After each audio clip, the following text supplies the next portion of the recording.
Bueno, ahora sí, ¿cómo andan? Estamos acá con Agustín, un reconocido profesional, ahora lo vamos a presentar. Agustín Ulanovsky es abogado con más de 12 años de trayectoria profesional especializado en relaciones internacionales y derechos humanos, es docente con una amplia experiencia en el sector público y organizaciones de la sociedad civil, autor de La batalla global, Israel y los conflictos en Medio Oriente, y los Kirchner y la causa AMIA. ¿Cómo estás, Agustín? ¿Cómo andás, Flor? Gracias por la invitación. No, por favor, gracias a vos. La verdad, un gusto tenerte acá.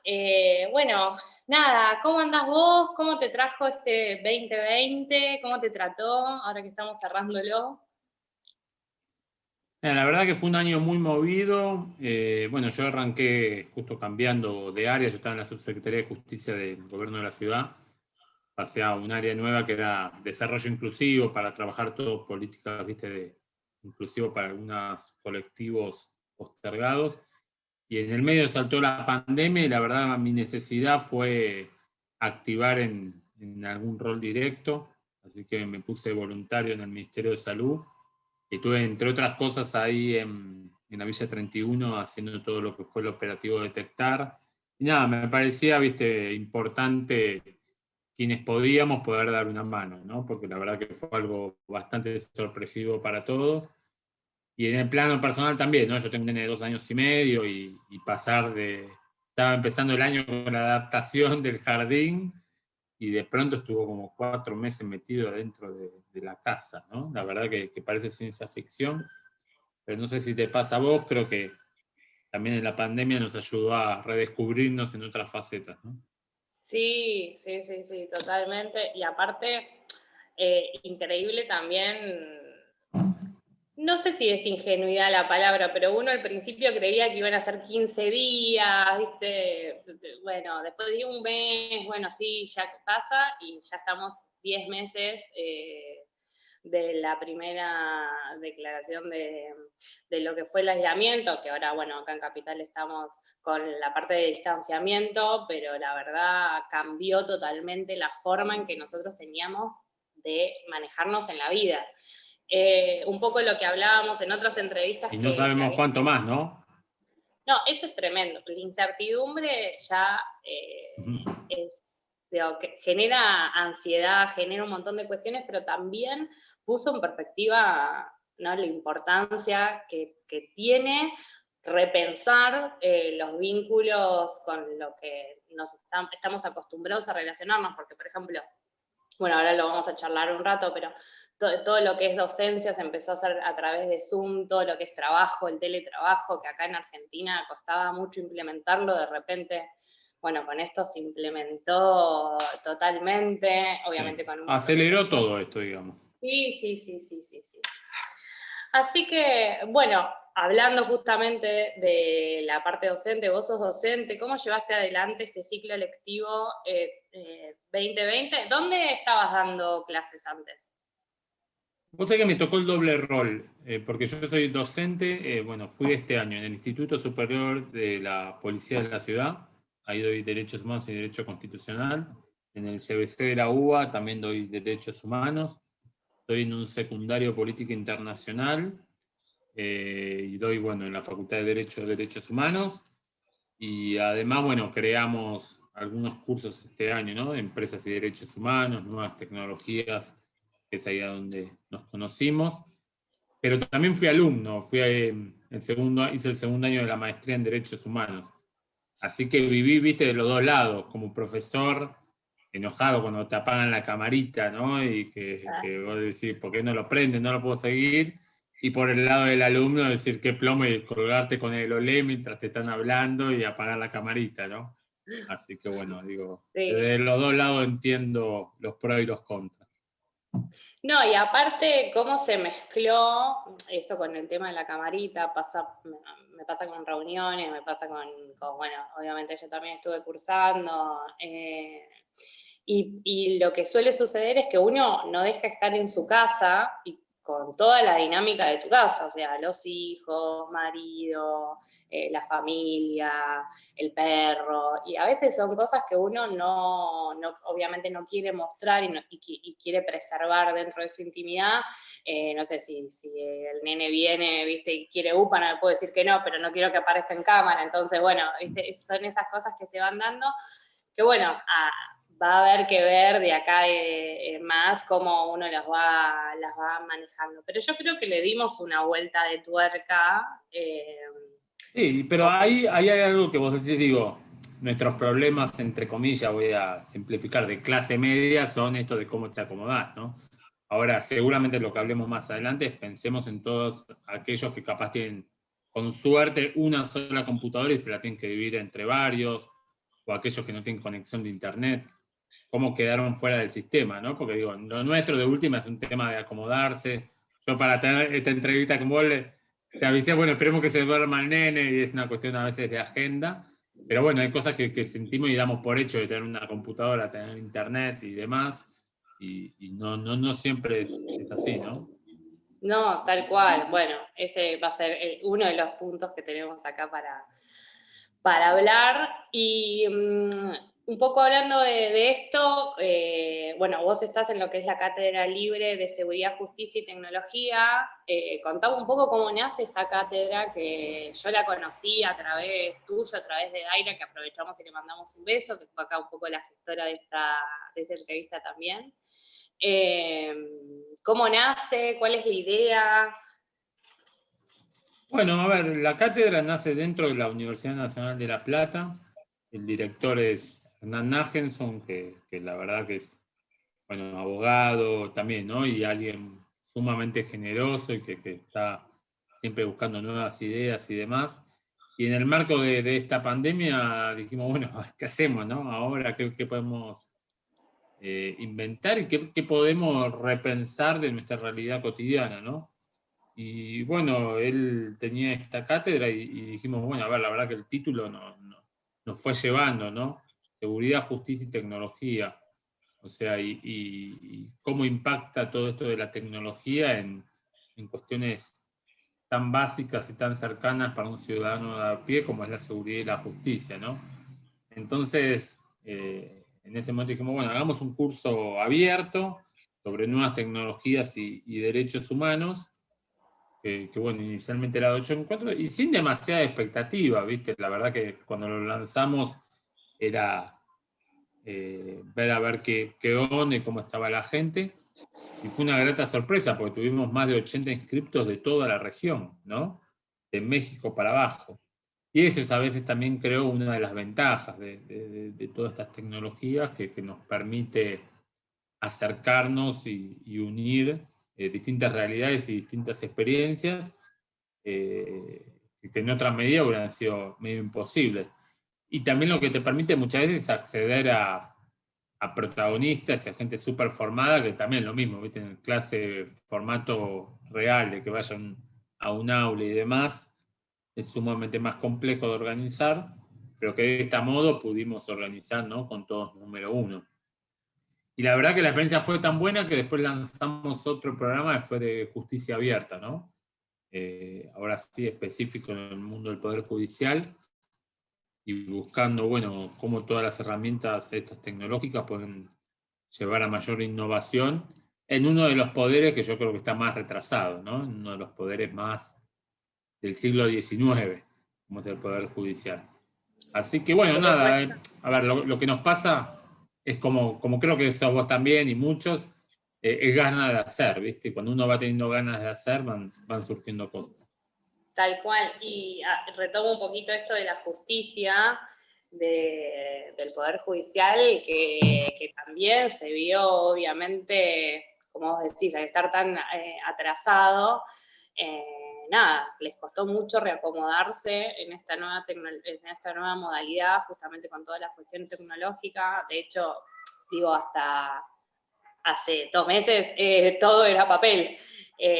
Muchos juzgados todavía se manejaban, más allá de que existía el expediente electrónico y demás, se seguían manejando en formato papel, a diferencia de los otros poderes que ya tenían, bueno, plataformas y aplicaciones que les permitía justamente manejar todo lo que era los distintos trámites a distancia y de forma electrónica. Así que, bueno, un desafío también hablar de justicia en pleno pandemia. Y yo te diría que los dos sectores más que nos tienen que hacer pensar, por lo menos para el año que viene, qué va a pasar, es la justicia y la educación, ¿no? La verdad que no haya habido clases prácticamente en todo el año, digo, es algo muy duro y me parece que es tremendo, ¿no? Y sabemos que hoy por hoy los países ricos se basan en la educación, la investigación y el desarrollo. Y la verdad es que todos podemos más o menos pilotearla, porque no es lo mismo y menos para los chicos más chicos, ¿no? Así que creo No, que la educación y la justicia son temas para repensar fuerte lo que pasó este año. sí, y aparte, bueno, ahora quizás ya nos vamos a introducir un poco más en el tema. Primero, antes de introducirnos en el tema, te quiero preguntar cómo fue que empezaste a especializarte en derechos humanos, pero sí dejo como esto picando de que el tema de la educación, obviamente todo lo que pasó este año dejó a un montón de chicos que no podían conectarse o que tenían clases a través de un teléfono o que les mandaban mails a los papás o a ellos para la tarea, y otros chicos que tuvieron clases normal vía Zoom. Digo, como mucha desigualdad en la forma del acceso a la educación en un momento de pandemia tan particular, donde aparte todos sabemos que el chico, más allá de lo que aprende de matemática o de las distintas asignaturas, es importante seguir con la conexión social y estar con sus pares. Así que, bueno, dejo esto en el tintero y sí te pregunto ahora cómo es que empezaste a especializarte en todo lo que es derechos humanos, porque venís hace un montón de tiempo trabajando en esto. Bueno, no sé si habrán visto mi mate, acá está, es Batman, ¿no? Y yo empecé un poco a estudiar Derecho porque creía que en la justicia, ¿viste? En esto de construir un mundo mejor. O sea, ya que no podía ser Batman, quería ser un abogado que por lo menos peleara y transformara. Y yo creo sinceramente que el derecho es una herramienta de transformación. No me resigno a pensar que el derecho no transforma. Creo que transforma, que es poderoso y que, bueno, los profesionales que estamos formados, y no solo la formación, la empatía, ¿no? La empatía de un profesional es clave. Y en ese sentido, bueno, ¿viste? Empecé con esa lógica y la verdad que la carrera, para quienes la arrancan, por lo menos en la UBA, es un poco dura si tenés esta visión, ¿no? Porque es muy de derecho civil, muy de temas capaz, obligaciones, derechos reales. Bueno, en ese camino fui, viste, descubriendo el derecho internacional, derechos humanos, derecho constitucional, y ahí instantáneamente sentí que era por ahí. Y bueno, fui, viste, profundizando y con el paso del tiempo, bueno, viendo las fortalezas y las debilidades de los derechos humanos, ¿no? Creo que en este sentido hay que tener también sentido crítico y no endiosarse con la idea de los derechos humanos, pero sí darse cuenta que ha habido una evolución muy importante en estos años y que en ese sentido se lo debemos mucho a lo que el movimiento de los derechos humanos ha hecho. Hay cuentas pendientes, por supuesto, pero que también estamos en el camino de ir saldándolas. Entonces, en ese sentido fue lo que me motivó, ¿no? a involucrarme en esta temática. Sí, la verdad que es una rama que, bueno, en la carrera suele verse, si bien es transversal a todas, suele verse poco, o sea, se ve una sola vez como materia, por lo menos en mi...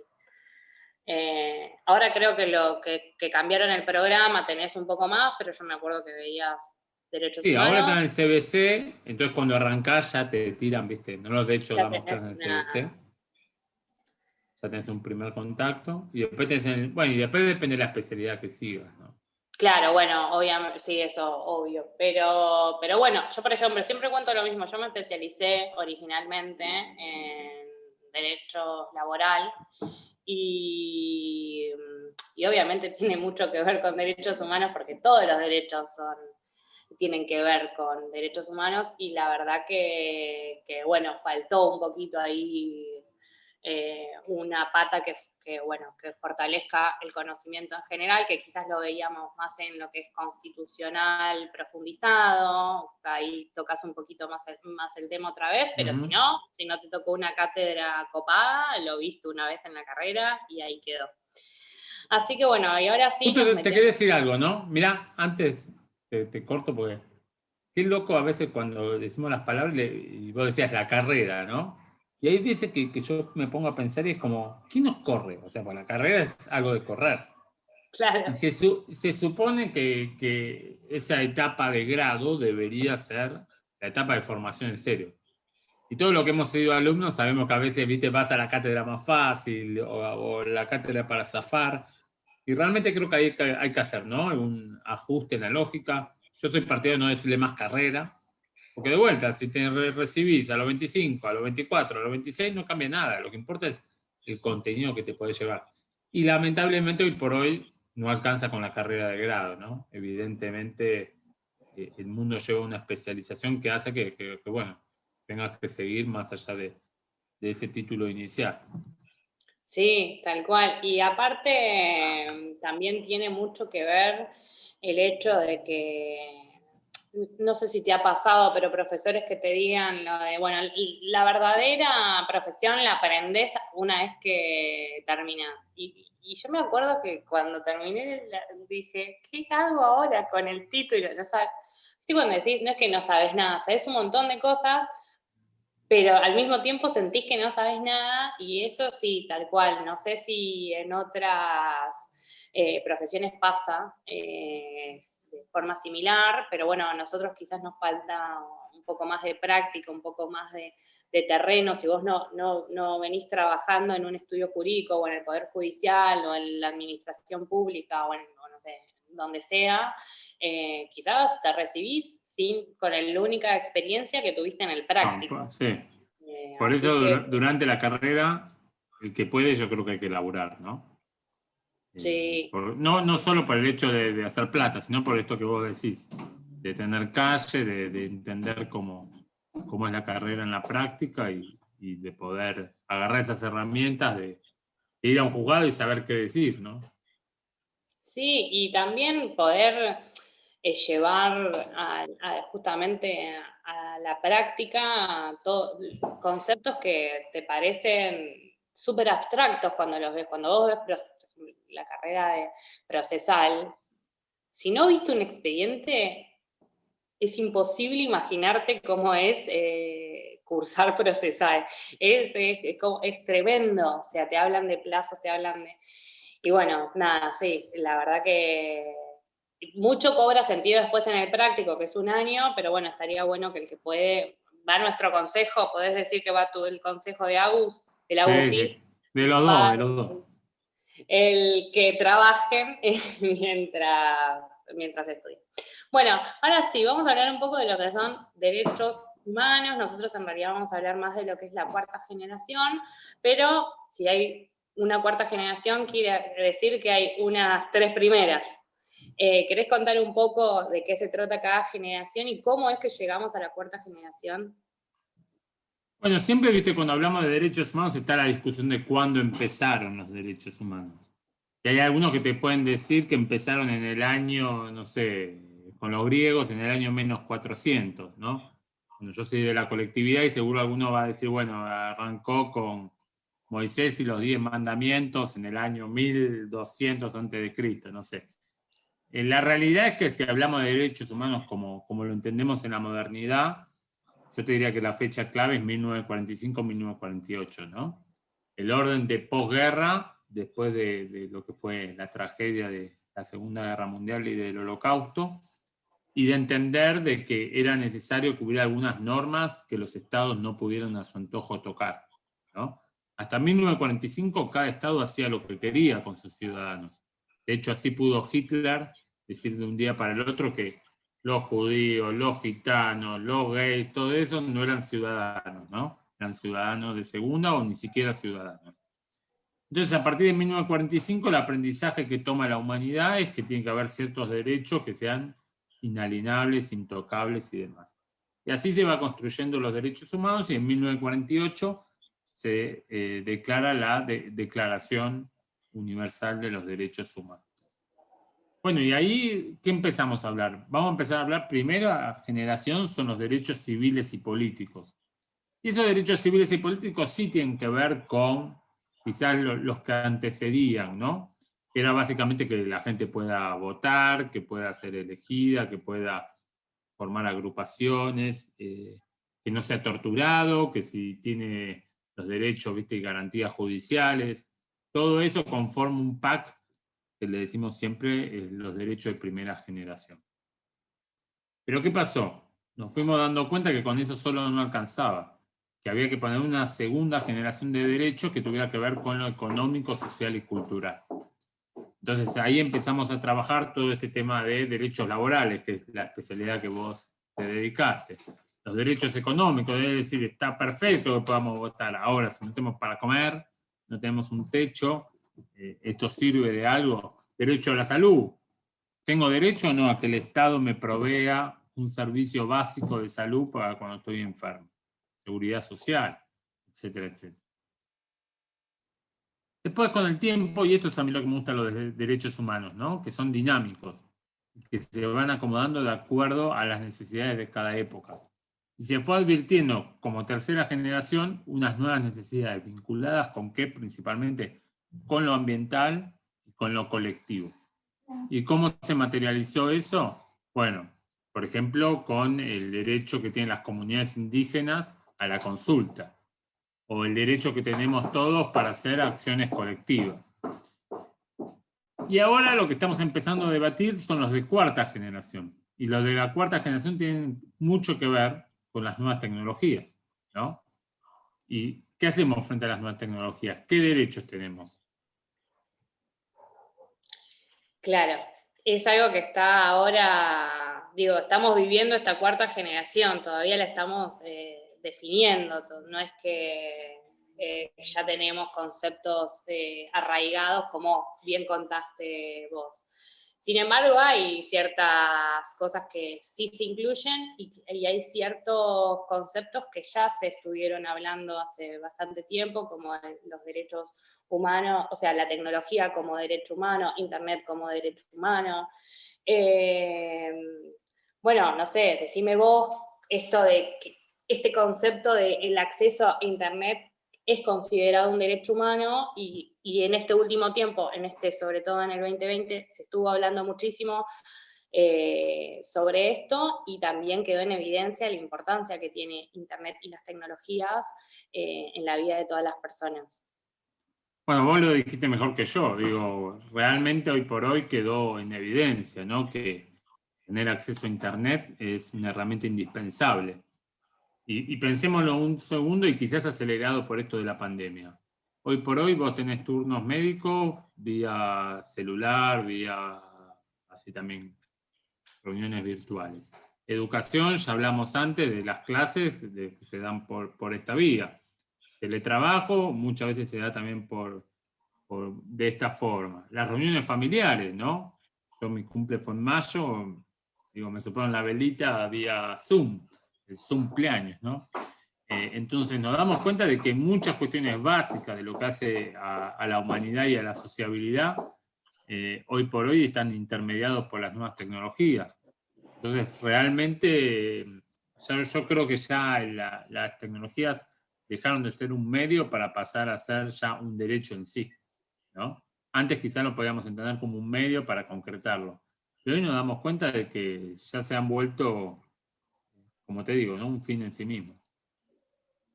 Y ni Sí, estamos y aparte, hablando de inteligencia artificial y todo este mundo nuevo de biotecnología que se viene, ¿no? bueno, te iba a decir eso, hoy uno piensa en lo inmediato, en lo instantáneo, que es obviamente lo que son las redes de comunicación, todo lo que es, bueno, obviamente el acceso a la información, eh, la salud, la telemedicina, teletrabajo, pero obviamente este campo es mucho más amplio que lo que hoy por hoy nos trasciende, porque obviamente está, como bien dijiste vos, todo lo que es inteligencia artificial, el desarrollo biotecnológico, que bueno, nada, a veces cuesta mucho, si no estás en el tema cuesta mucho pensarlo, pero que también es algo que se está viniendo, ya ni siquiera podemos decir que es un futuro lejano, es un futuro súper cercano, y que de alguna manera también tenemos que empezar a contemplar en todo lo que es, obviamente, la rama del derecho, no solo Y de viste las que otras. a los abogados nos encanta sentir que el derecho viene primero y determina la realidad. Y yo creo que es al revés, ¿no? Seamos sinceros, y primero pasan las cosas afuera y después el derecho intenta regularlo y llevarlo a un punto, al mejor punto posible, ¿no? Entendamos, tratemos de ser generosos con el derecho y que ese sea el fin del derecho. Bueno, nada, esto es lo que se viene, como vos decís. ¿Y qué vamos a hacer desde el derecho? ¿Vamos a esperar a que esto explote? ¿O vamos a empezar por lo menos a entender esto desde ahora y empezar a poner unas directrices, algo que nos vaya acomodando y tratando de que la convivencia en sociedad sea lo mejor posible, ¿no? Sí, aparte, sí, yo coincido totalmente. A nosotros nos gusta creer que nosotros siempre estamos adelante, pero no, la verdad es que el concepto de por sí de derecho siempre es regulador de una, sea una actividad o alguna conducta humana, por lo cual primero tiene que estar la conducta y después está la regulación. O sea, es imposible, uno no tiene la bola de cristal, por más de que haya muchos abogados que la creen tener. Eh, y también hay que pensarlo de esta manera, digo, si es algo que todavía está en formación, posiblemente empiecen a salir leyes, como ha salido esto de último tiempo, un montón de leyes acá en Argentina, sobre justamente lo que es, por ejemplo, teletrabajo fue una, que contemple situaciones, pero que quizás no estén del todo formadas o no sean lo suficientemente robustas, porque obviamente es algo que estamos aprendiendo y que que está pasando al mismo momento que estamos legislando. Algo que también es súper novedoso, porque hay cosas que, han pasado años hasta que se legislizó, y ahora en este 2020 bueno, por una cuestión de necesidad, bueno, era... Bueno, pero ahí es donde están buenos los derechos humanos, porque los derechos humanos nos plantean un norte. No es que, viste, vos arrancás con algo y tenés que arrancar desde cero. No, los derechos humanos te plantean que el eje tiene que ser la dignidad de la persona, que el eje tiene que ser el respeto a la igualdad, que el eje tiene que ser el respeto a la libertad, que todos los derechos son interdisciplinarios, que todos los derechos se mezclan entre sí. Bueno, está bueno los principios porque te marca, bueno, cómo tenés que encarar estos temas que se vienen y los futuros que se van a venir, ¿no? Porque digo, como vos decís, no tenemos la bola de cristal y seguramente van a haber nuevos temas que hoy por hoy nos parece súper loco y imposible de pensar, pero sí tenemos que tener claro a dónde queremos ir, me parece, ¿no? Dicen que el peor capitán es aquel que no sabe dónde va el puerto, porque cualquier ola lo corre del camino. Bueno, si tenemos claro que el norte, es decir, una sociedad que valore el pluralismo, valore la diversidad, valore la dignidad individual de cada persona, bueno, vamos a poder ir ajustando a cada viento y a cada ola que se venga, teniendo eso como un foco, ¿no? Sí, sí, totalmente. Y bueno, y hablando un poco de esto, y ahora sí retomando lo que dejamos hace un par de minutos ahí colgado, lo que también tiene este derecho de cuarta generación es algo que solemos hablarlo mucho dentro de lo que es el derecho informático, que es la famosa brecha digital. Eh, y obviamente nosotros en Argentina tenemos una brecha significante, obviamente depende con qué lo compares, pero la verdad que es significante.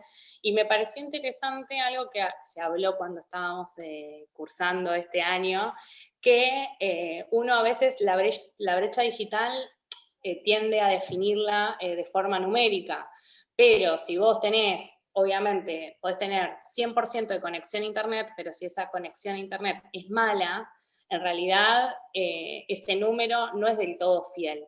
Bueno, ¿cómo viste vos la brecha digital en la Argentina? ¿Cómo la planteás? ¿Qué pensás? Bueno, hagamos el ejercicio, ¿no? Yo creo que ahí está. El norte de la visión de los derechos humanos es la igualdad, el acceso para igualdad de oportunidades a todos, un mínimo de dignidad y demás.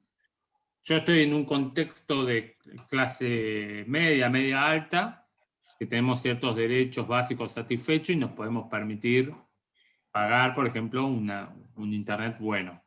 Ahora, por ejemplo, en un momento se nos rompió una de las dos computadoras, entonces nos matábamos con mi mujer a ver quién usaba la computadora, la única notebook que teníamos, ¿no? Y tenemos por suerte un nene de 2 años y medio que no necesita tener una computadora para estar haciendo sus tareas y demás. Ahora, si el nene tendría 6, 7 años y iría a la primaria, probablemente también necesitaría esa misma computadora. Entonces ahí es donde te vas dando cuenta de las complejidades del tema. E insisto, hablo yo de un lugar medianamente acomodado de la sociedad. Y ahí es donde uno advierte este tema de la brecha digital. Y como bien vos decís, no es solo un tema de cantidad, también es de calidad. A mí, como a muchos, nos habrá pasado que a veces a las 8 o 9 de la noche no te anda internet porque todo el mundo lo está usando. Entonces, a veces las clases no podías conectarte por eso, ¿no? Se te caía cada 2 por 3. Entonces digo, si sectores como los nuestros, que son relativamente acomodados dentro de nuestra sociedad, estos temas les impacta tan directamente, imaginémonos los sectores aún más desventajados, ¿no? Que puede ser que no tengan acceso a computadora, que no tengan acceso a internet, que no tengan electricidad, ¿no? Que no tengan un cuarto donde poder aislarse y poder estar concentrados en lo que está pasando. Entonces yo creo que un poco como esto, ¿no? Todo este tema de la pandemia vino a acelerar necesidades y nos expuso de lleno en todos estos problemas que tenemos y que a veces, viste que Argentina es un país donde lo que importa no es lo importante, es lo urgente. Entonces nos vino a exponer como de fondo todos estos problemas que a veces venían siendo postergados, ¿no? Sí, y aparte otra cosa con la que me quedo es que a veces lo que es la brecha digital es el acceso a servicios, es el acceso a tecnología, pero no solo como acceso en sí, sino también como acceso a su uso. Y acá viene otra cosa que a mí en particular siempre me gusta hablar, que es lo que es la alfabetización digital. ¿Por qué? Porque también había situaciones donde padres, madres, tíos, abuelos que estaban encargados de, por ejemplo, chicos, tenían que de repente aprender a usar una computadora, aprender a usar, bueno, a conectarse a Zoom.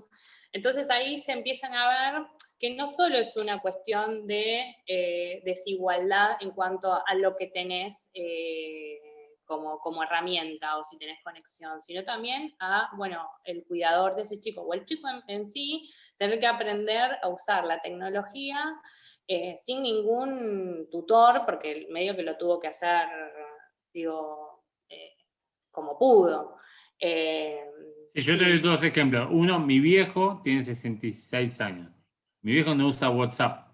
Ni hablemos No. de Zoom y de todo. ¿De cuántas cosas se queda fuera mi viejo por no usar WhatsApp?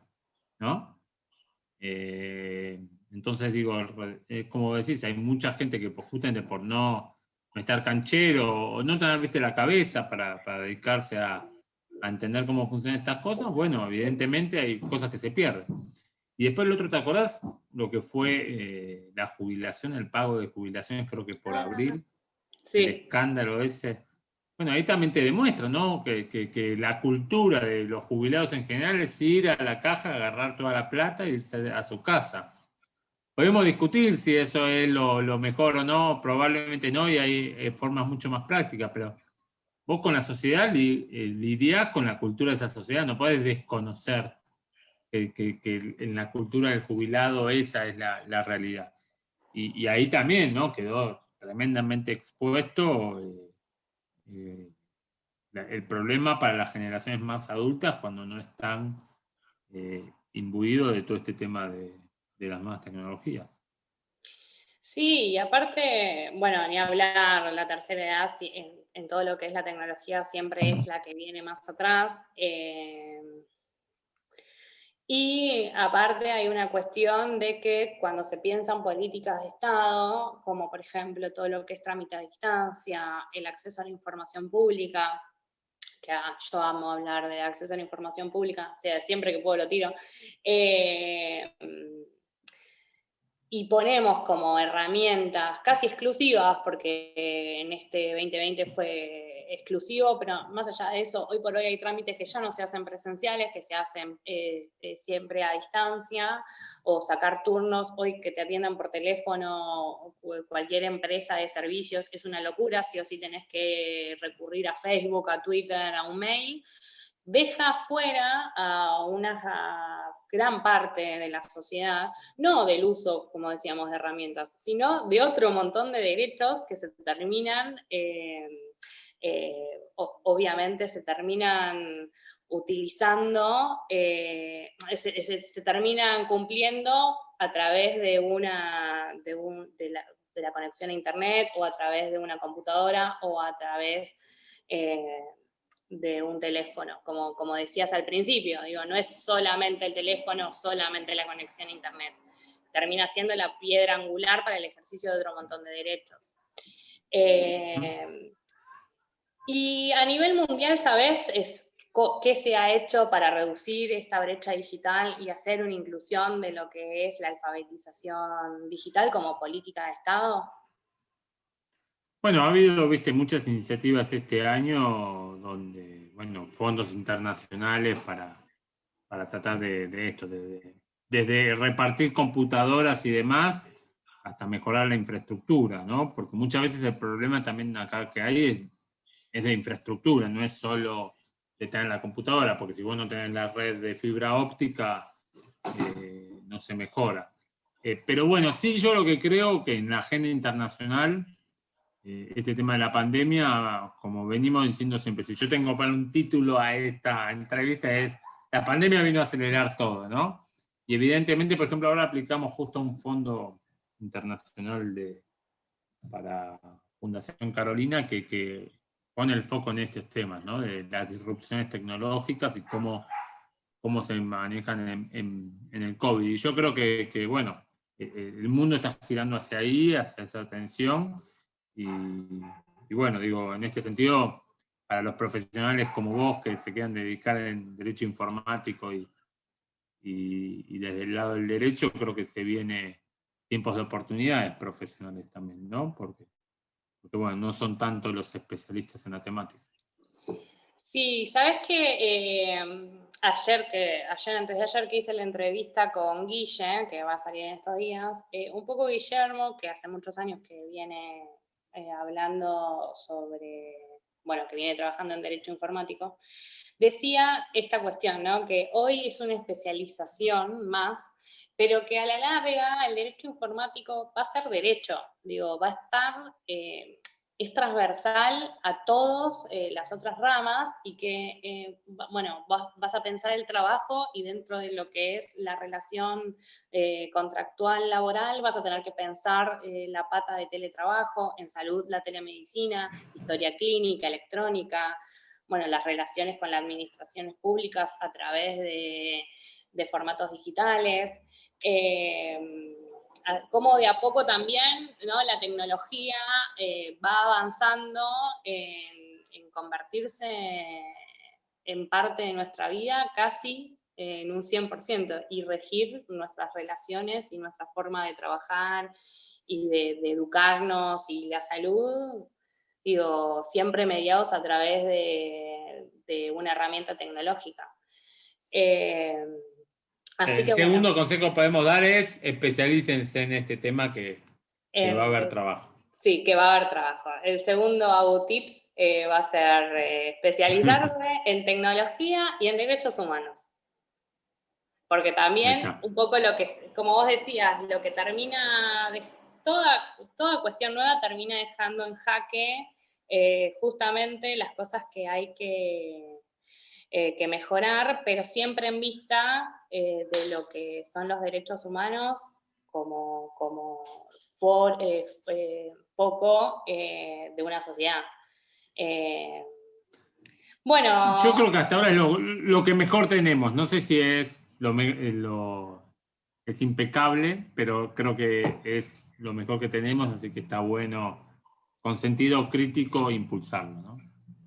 Sí, totalmente. Bueno, Agus, contame ahora sí para terminar, ¿qué proyectos tenés para el 2021? Y nada, ¿y qué es lo que se viene? Si querés me podés contar también tus redes sociales, así la gente te puede seguir. Bueno, en lo personal, yo trabajo ahí en la Subsecretaría de Derechos Humanos del Gobierno de la Ciudad, así que estamos impulsando una agenda de derechos humanos del siglo XXI, entendiendo de que hay que estos temas empezar a abordarlos, todo lo que es nuevas tecnologías, todo lo que es empresas y derechos humanos. Nos parece piola poner un eje en todos estos temas, así que voy a estar laburando mucho con eso. Después seguramente se venga el ciclo 2 de nuevas tecnologías y derechos humanos, al que vamos a estar cordialmente invitando a participar. Y probablemente también tenemos ganas de armar algún curso para ONGs de derechos humanos. ¿Por qué? Porque yo creo que las ONGs son claves en todo esto y en lo que es el movimiento de los derechos humanos, que hay que repensar algunas cosas, desde cómo financiarse hasta cómo comunicar, ¿no? Porque hoy por hoy, si no tenés un Twitter, no tenés un Facebook que se mueva, no existís. Entonces, nos parece que está bueno que las ONGs puedan tener un espacio donde adquirir nuevas herramientas. Así que va por ahí y después siempre estamos abiertos a lo que surja, ¿no? Bueno, me encanta, Agus, la verdad. Felicitaciones por todo este 2020 y bueno, y ya veo que se viene un 2021 lleno de cosas. Si te quieren seguir o leer, sé que vos sos muy del Twitter. Yo soy Twitter y soy de LinkedIn. Esos dos me gustan. Después tengo Facebook e Instagram, pero ahí subimos otras cosas, ¿viste? Sí, está muy Así bien. que no, Twitter es Agulanovsky, AG, y mi apellido, Ulanovsky. Y bueno, en Twitter también me encuentran en LinkedIn me encuentran como Agustín Ulanovsky. Así que bueno, gracias Flor por la oportunidad y seguramente estemos ahí juntos siguiendo difundiendo estos temas que tanto nos gustan. Bueno, muchas gracias a vos. Aprovecho a agradecerte en realidad también la participación, bueno, obviamente en el seminario donde nos conocimos, en la cátedra. A nivel personal lo disfruté un montón, me encantó. Un poco lo que te comentaba a vos antes y le comenté a Daira en su momento, fue que justamente en lo que es la especialización de Derecho Informático, todo lo que es la rama de Derechos Humanos no se ve. Entonces complementó muchísimo ya la especialización, el posgrado, y me encantó, y tiene un enfoque excelente y súper recomendable para los profesionales que lo tengan que hacer el año que viene. Dale, Flor. Veremos a ver entonces que vaya bien. Y bueno, obviamente te reitero la invitación para vos para sumarte ahí, porque desde este lado de derecho informático hay que buscar estos caminos interdisciplinarios, ¿no? No es una cosa u otra, es todos juntos repensando esta realidad dura que nos toca. Bueno, ya te digo que sí. Y ahora cerramos acá y nos quedamos charlando un ratito más afuera de cámara, porque a mí me gusta hacerme la Susana Jiménez que hablamos después de cámara. Así que, bueno, te dejo Un un beso saludo para grande. todos. Chao. Nos estamos viendo.